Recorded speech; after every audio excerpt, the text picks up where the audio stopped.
Cette semaine, la question est super simple. Il y a une complexité dans la simplicité ici, par contre. L'importance de la balance structurelle pour l'entraînement. La balance structurelle, qu'est-ce qu'on veut dire? On va définir la balance structurelle. Généralement, je n'utiliserai pas le terme ratio, mais c'est la façon dont le corps fonctionne sous tension.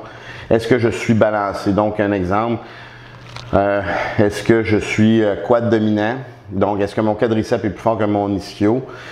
Si oui, à ce moment-là, je dois remédier à la situation. Donc, si je prends cet exemple-là, je suis un squatteur, je fais du powerlifting et je dois squatter une charge relativement lourde. Donc, on sait pertinemment que ça ne sera pas un squat de bodybuilding. Donc, je veux minimiser l'action de mes quads, maximiser l'action de mes ischio-jambiers et de mes fessiers. Par contre, ma balance structurelle, mes tests de balance structurelle me démontrent clairement que je suis quadriceps dominant. Donc, si je suis quadriceps dominant, je dois rééquilibrer ça pour monter la chaîne postérieure. Cette balance structurelle-là, en fait, va aider à la biomécanique du mouvement, va répartir les forces sur les joints articulaires, mais va donner ce qui s'appelle dans le jargon de biomécanique une efficacité segmentaire. Donc, il y a plusieurs vecteurs de déplacement. Il y a des vecteurs de déplacement verticaux, horizontaux, diagonales et circulaires. Donc, dépendant de ce que je fais par rapport à tous ces mouvements-là, donc horizontal, vertical, angulaire, rond, circulaire, excusez, j'ai toujours un mouvement qui va se créer et je vais avoir le plus de balance structurelle à l'intérieur de ça pour avoir une efficacité.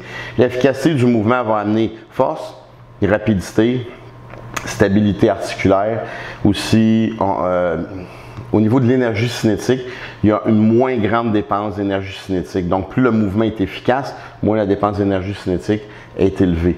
Donc, à ce moment-là, on devient efficace au niveau du mouvement. Et c'est un peu le saint graal de tous les entraînements qu'on essaye de faire, c'est de trouver cette balance structurelle-là pour que l'athlète, ou monsieur, madame, tout le monde, soit le plus efficace possible, qu'il sorte du gym avec le maximum de résultats possibles. Atteindre la balance structurelle peut prendre, parce que j'ai déjà eu la question, en fait j'ai eu la question il y a 2 jours, combien de temps ça va prendre sur un nouveau client qui débutait? Difficile à dire, mais je vous dirais n'importe quoi entre 4 semaines et 12, 15 semaines pour atteindre un minimum de balance structurelle. Ça peut prendre jusqu'à 1 an de développement pour atteindre la perfection de la balance structurelle, mais il n'y a jamais vraiment de perfection à l'intérieur de ça. Parce qu'il y a toujours quelque chose à changer. Par la suite, c'est de coordonner les différentes chaînes musculaires avec une force intramusculaire, donc développement de la force, ou extramusculaire, la communication entre les différentes chaînes musculaires lors d'un mouvement. C'est tous des trucs, généralement, qu'on montre dans le niveau 3 du SSP Academy. L'engagement des chaînes musculaires, le pourquoi du comment, les forces appliquées, les forces rotationnelles, les forces de compression, les forces de déchirure, qui ont tous un impact au niveau de la balance structurelle. Donc oui, il y a une très, très grande importance. Et c'est pour ça que j'invite les gens qui se cherchent un gym à vérifier si les entraîneurs dans ces gyms-là font la balance structurelle. Ici, au SSP Barbell Club, on a 4 trainers qui font la balance structurelle avant de débuter leur programme d'entraînement. Les résultats sont incroyables. Les clients progressent, les clients ont du plaisir. Il y a à peu près 0 blessure. Comme je dis toujours, les blessures, si vous êtes un athlète, ça va toujours venir, vous allez toujours en avoir. C'est pas grave d'être blessé, c'est qu'est-ce qu'on fait quand on est blessé pour remédier à la situation.